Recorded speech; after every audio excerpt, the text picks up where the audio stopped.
Canada and Ontario are signing a cooperation agreement on environmental and impact assessment. This agreement will speed up project approval timelines by introducing a new one project, one review approach. And under the agreement, Canada and Ontario will have a streamlined and flexible assessment process.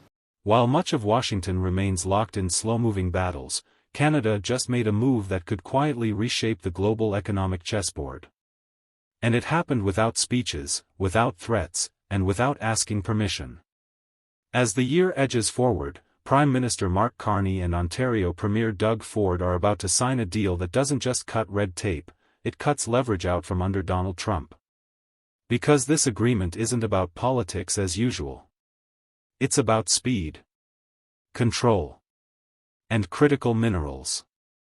According to government sources, Ottawa and Ontario have agreed to eliminate duplicative federal and provincial reviews on major infrastructure and mining projects.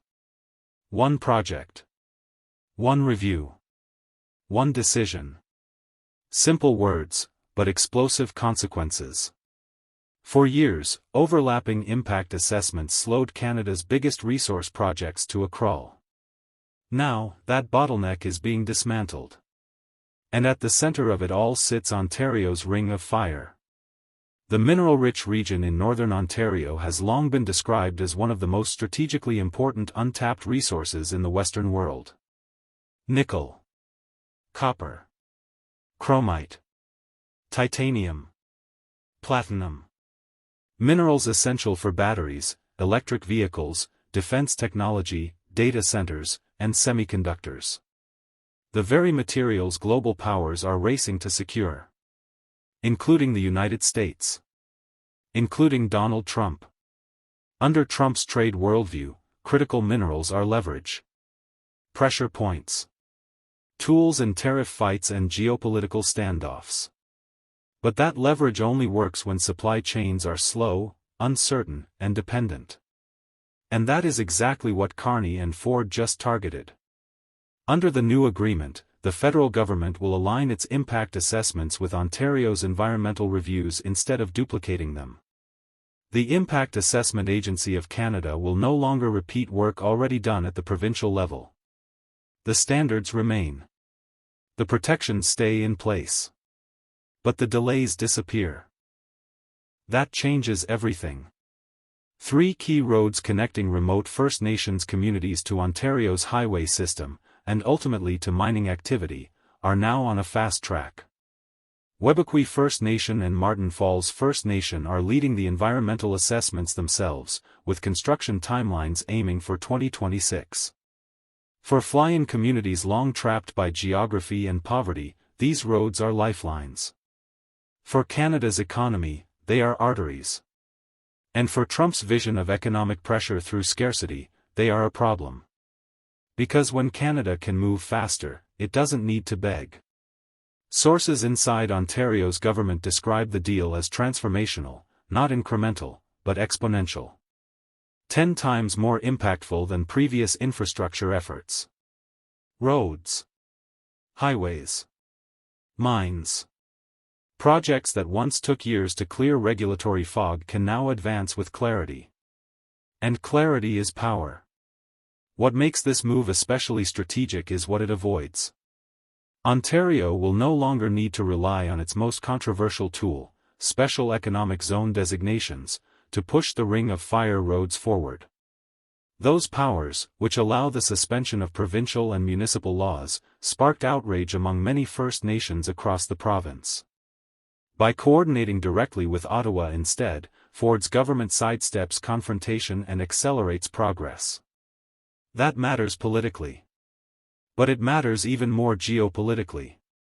Because this deal lands at a moment when global competition for critical minerals is intensifying.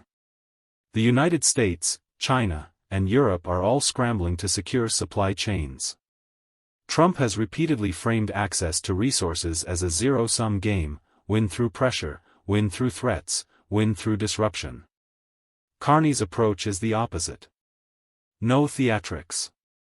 No tariffs. No ultimatums. Just execution. Australian mining giant Wyloo is nearing completion of feasibility studies at its Eagle's Nest site. Canadian firm Juno Corp holds vast claims in the region. Teck Resources and Canada Chrome Corporation are also deeply invested. These are not speculative ventures. These are real projects, backed by real capital, waiting on timelines. Timelines that just got shorter.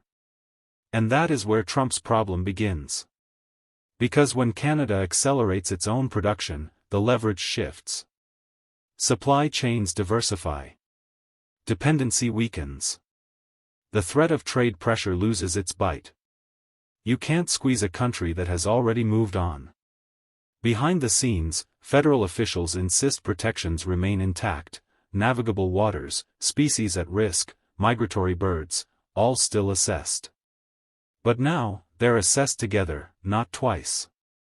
Cooperation replaces congestion. This is what modern economic power looks like. Not loud. Not chaotic. But efficient. As Trump positions himself once again as a disruptor on the global stage, this deal quietly removes one of his strongest cards.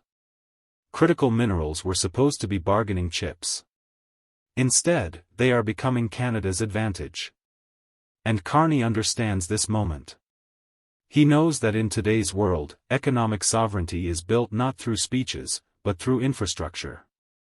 Through agreements that move faster than opponents can react. Through partnerships that turn internal alignment into external strength. Doug Ford, often seen as a blunt political operator, plays a crucial role here. His government's willingness to streamline without tearing down safeguards gives Carney exactly what he needs: momentum without backlash. Together, they've done something rare in Canadian politics. They've moved first. As regulations enabling special economic zones come into force in 2026, the landscape will continue to shift. But with this deal, the most explosive conflict has already been avoided. The province no longer needs extraordinary powers to push extraordinary projects. Cooperation did the job. Meanwhile, Trump is left reacting to a reality he didn't create. A Canada that can build faster. A Canada that can supply itself. A Canada that doesn't need pressure to perform. This isn't about outshouting Washington. It's about outmaneuvering it. And as Carney and Ford step forward to sign this agreement in Ottawa, the message is unmistakable.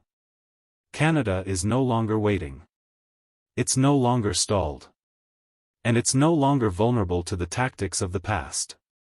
Trump's strategy depends on delay. Carney's depends on delivery. And that is why this deal doesn't just speed up projects in Ontario. It quietly outplays Donald Trump. Did Mark Carney just change the game for Canada? Comment below your thoughts. Don't forget to subscribe for daily updates on Canadian politics, economy, and international relations.